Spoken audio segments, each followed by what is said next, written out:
Hello, Iowa. FFA! Ray and I have known each other since I moved to historic V Avenue when I was 8 years old. The only other house on the road, and the only other farm you could smell, was the world-famous Schmidt SBF farm. So naturally, Ray and I became pretty good friends. On the other hand, I didn't meet Ray until I came to college at Iowa State when I was 18, and we were random roommates together. Anyone that first meets Ray knows that he's pretty quiet at first and pretty awkward, but we got over that and became good friends. Over the years, Ray and I have traveled around the state together, participating in as many FFA activities as we possibly could. We showed pigs together, and we're both chapter officers at Williamsburg. I grew up in the suburbs of Minnesota, basically polar opposites from Ray. Before I met Ray, I knew very little about agriculture and almost nothing about FFA. However, Ray showed me the pig farm back on V Ave and educated me on why agriculture is so important and how farmers are the backbone of America. Ray Schmidt. Ray is the most humble and dedicated person I probably know. He is a triple major, cycle and sports fanatic, graphic designer, and owner of his own small business, Patches O' Pumpkins. His love for FFA is only surpassed by his love for friends, family, and America. Coming in at the American male average height of 5 foot 9.5 inches, ladies and gentlemen, please join me in welcoming our best friend as he gives his retiring address titled V Avenue, Ray Schmidt!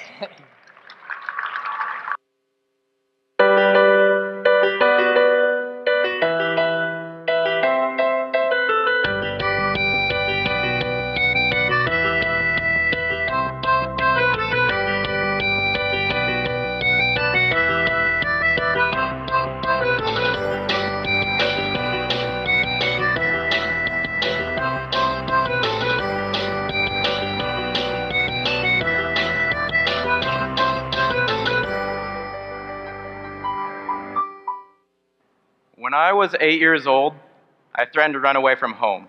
I grabbed 2 bananas, told everyone I was leaving, slammed the door, and started walking down V Avenue to start a new life. My biggest mistake was that in my haste, I forgot to put on shoes, and my road was gravel. Needless to say, I didn't get very far. I ate the 2 bananas, took a nap in a tree, and promptly returned home. I was gone for a grand total of about 42 minutes. Home is different for all of us. For some, it may be a big city, small town, or a farm.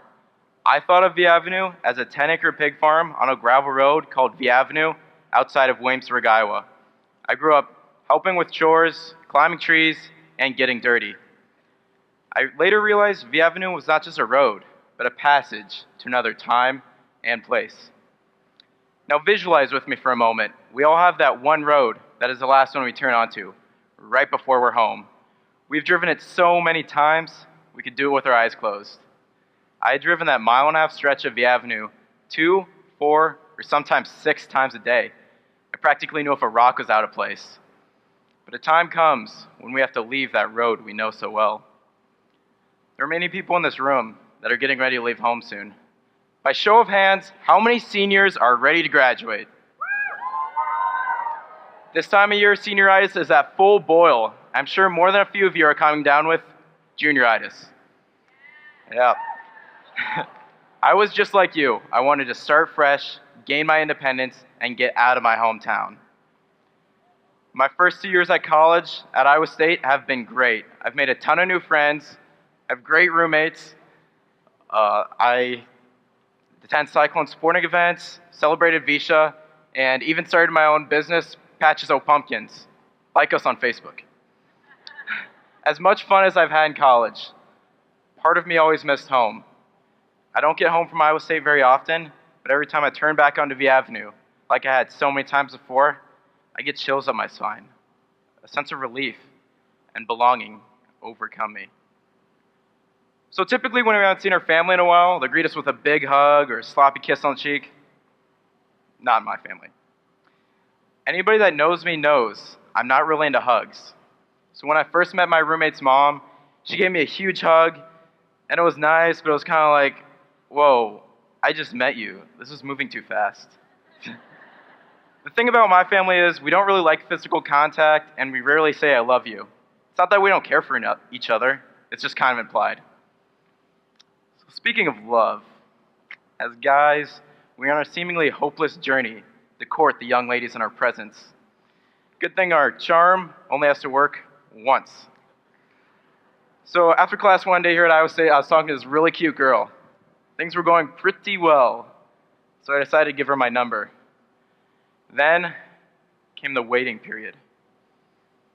We've all been there. It's that suspenseful period of time after you give him or her your number and before the first call or text. Constantly checking our phones, jumping at the first sign of movement. Every time you hear your phone vibrate, you seemingly attack it like a lion killing a gazelle, just to see if that's someone special. So the following day, I was working on a group project in the library when my phone vibrated. I jumped at it so fast I about fell out of my chair. Under further examination, it was not the girl from the day before. It was just my mom. But that was okay, because I hadn't talked to my mom in a while. But in that call, my mom said 3 words I hope you never have to hear a loved one say. I have cancer. My heart dropped. I didn't know how to react. So many emotions overwhelmed me. What do you do when someone says something like that? Doctors were not sure if it was stage 2, 3, or 4, and the survival rate drops dramatically per stage. At that moment, all I wanted to do was to give my mom a hug and tell her how much I loved her. I know more than a few of us in this room have heard similar bombshell news like that before. Maybe it was a close friend, a family member, or even you. We can never fully be prepared to hear news like that. It feels like a ton of bricks being dropped on us. Our whole life perspective changes. I realized I did not appreciate my home until I left. I did not appreciate my mom's health until it depleted. Why can't we appreciate what we have before we are at risk of losing it? Do you have a grandparent that just wants to spend time with you, but you're too cool to hang out with grandma? Do you have a sibling that looks up to you, but you're too busy with your own life to give them advice? Do you have a parent that just wants to know how your day went, but you choose to communicate with your iPhone instead? For me, home is not a physical place. It is not 4 walls and a roof. It is not a dot on a map. Home is the life lessons, the dinner time talks, the fights, the pranks, the trips.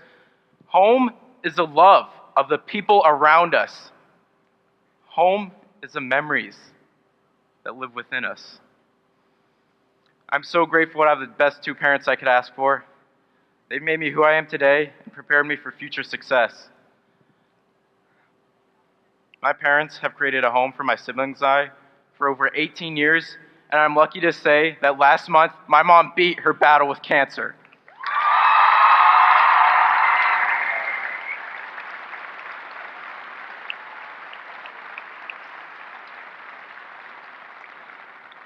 When I was 8 years old, I ran away from home, and when I was 18, I was in such a hurry to pack up and leave.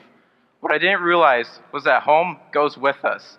Home is the memories and the values that live within us. When you get home, give a loved one a hug. Tell them how much they mean to you. Home is not a big city. Home is not a small town. Home isn't even V Avenue. Home is our friends, our families. Home is our values. It's the memories that live with us. Home is the love of the people around us. Now is the time. Live in the moment and always remember where you came from. God bless America. So